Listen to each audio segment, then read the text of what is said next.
What you have in Deuteronomy 32, 8-9, what you have in Psalm 82, and what you have in Daniel 7 is the Most High God, Elyon, dispossessing and taking the nations and then handing it to Yahweh. In other words, he is confirming two divine persons, Yahweh and his Father, the Most High. This actually confirms the Christian understanding, New Testament teaching, that the one true God is more than one person, and that Jesus is Yahweh, who became flesh, the Son of the Most High, to whom the Father has appointed inheritance of the nations. The Trinity is simply another faithful expression of what the Old Testament teaches. One like the Son of Man is Yahweh, the Ancient of Days is Elyon, his Father. You are living at a blessed time where the Almighty Triune God is furnishing overwhelming massive evidence to strengthen you in your love and worship of the Trinity as the true God. Michael Seagull argues Yah is the Son of Man of Daniel. His father, the Most High, is now reassigning the nations to Yahweh. So that what you have in Deuteronomy 32, 8-9, what you have in Psalm 82, and what you have in Daniel 7 is the Most High God, Elyon, dispossessing the sons of God, the gods of the nations, because they're evil and corrupt, and taking the nations and then handing it to Yahweh, so that Yahweh won't just rule over Israel, but the whole nations. And this is what this Orthodox Jewish scholar and Hebrew professor is teaching in Hebrew University, who just finished a critical commentary on Daniel. In other words, he is confirming two divine persons, Yahweh and his Father, the Most High, even though he's doing it with the notion of liberal critical scholarship that Israel was originally a polytheistic religion that evolved to monotheism, whereas this actually confirms the Christian understanding, New Testament teaching, that the one true God is more than one person, and that Jesus is Yahweh, who became flesh, the Son of the Most High, to whom the Father has appointed inheritance of the nations.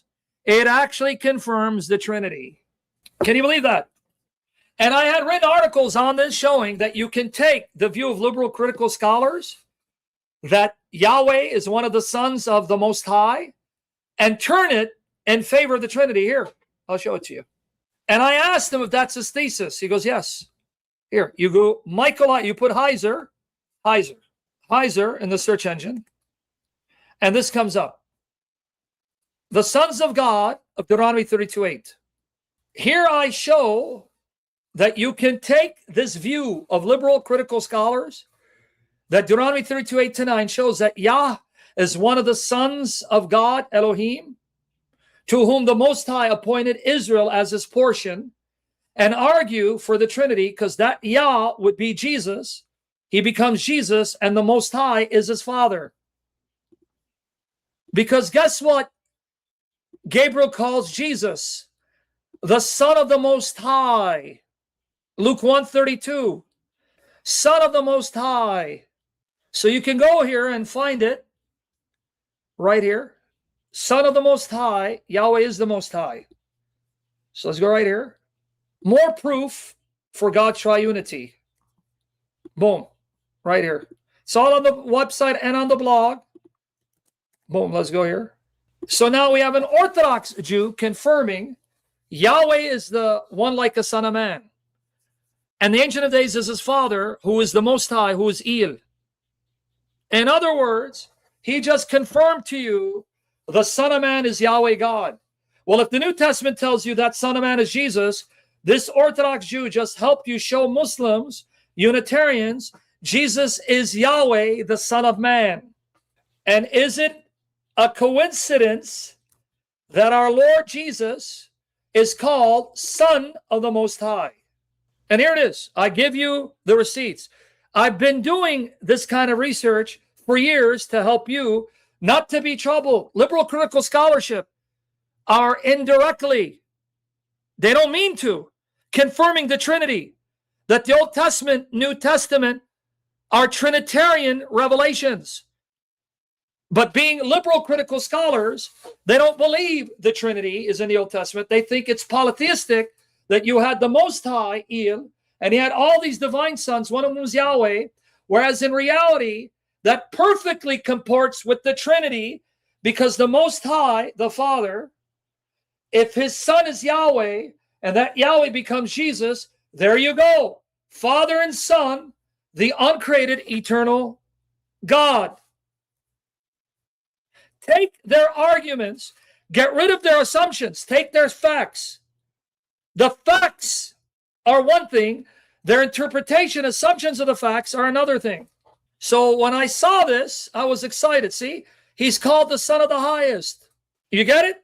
It is actually helping you convince Jews your Old Testament doesn't teach a unipersonal God. Note how many Jewish scholars are confirming the Hebrew Bible points to a plurality of divine persons, at least two persons, what they call two powers. Michael Seagull, Orthodox Jew. Daniel Boyarin, an Orthodox Jew, who also has written and lectured on the two powers.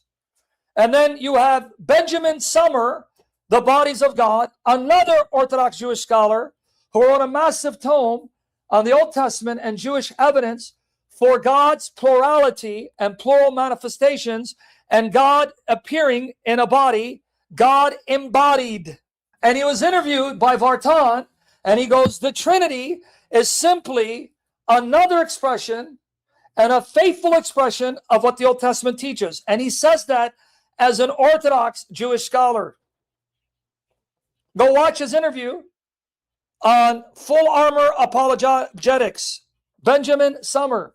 And then you had the secular Jew, Alan F. Segal, who passed away, wrote a book, Two Powers in Heaven. The Jews are helping you destroy, Tovia Singer, Rabbinic Judaism, and confirm the New Testament's faithfulness to the Old Testament, and that the God of Israel is not a singular person. They're helping you. I'm going to show you who Michael Seagull is. He did a lecture, I believe, in the Vatican on his teaching. But here, so you go right here, you go to Full Armor Apologetics. You put in Benjamin Sommer. And here he is. He wrote a book, The Bodies of God. I have it in my library. Dr. Benjamin Sommer, the pluralitarian and fluid God of Israel, Jewish monotheism, the Trinity. Judaic continuity, the Trinity. There it is.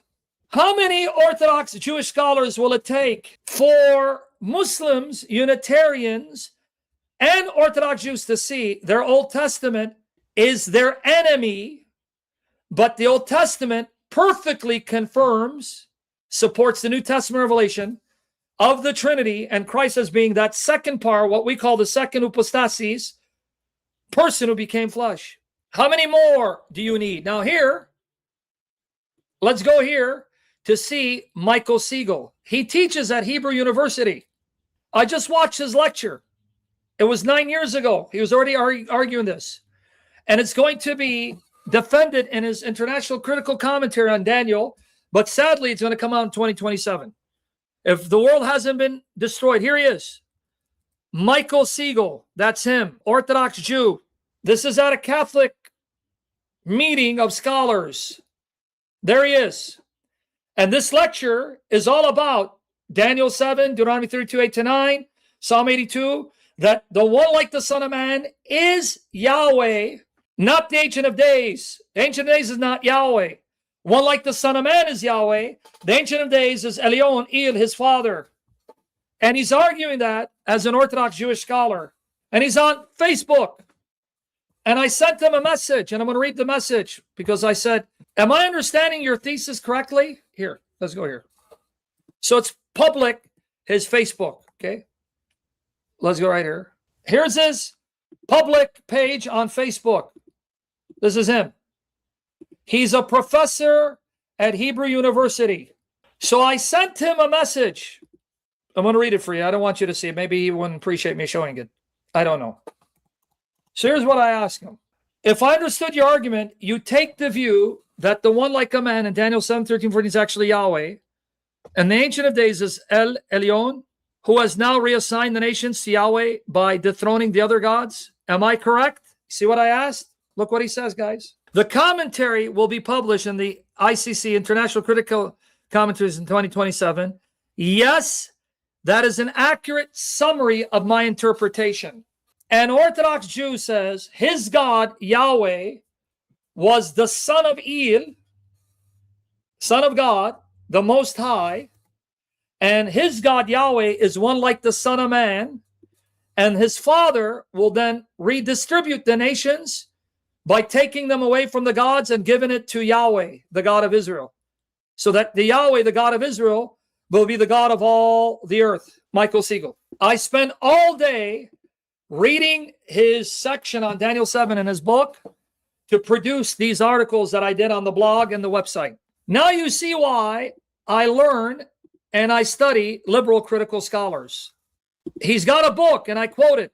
Here it is. You can go to the blog and find it as well. In honor of him, I just posted this today. It's on my website and on this blog.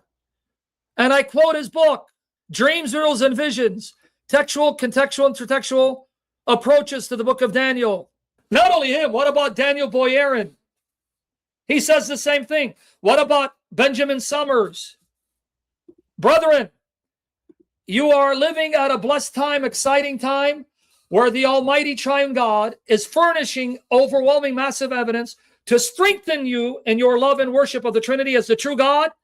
Death is not the end. There is life beyond the grave, near-death experience, you name it.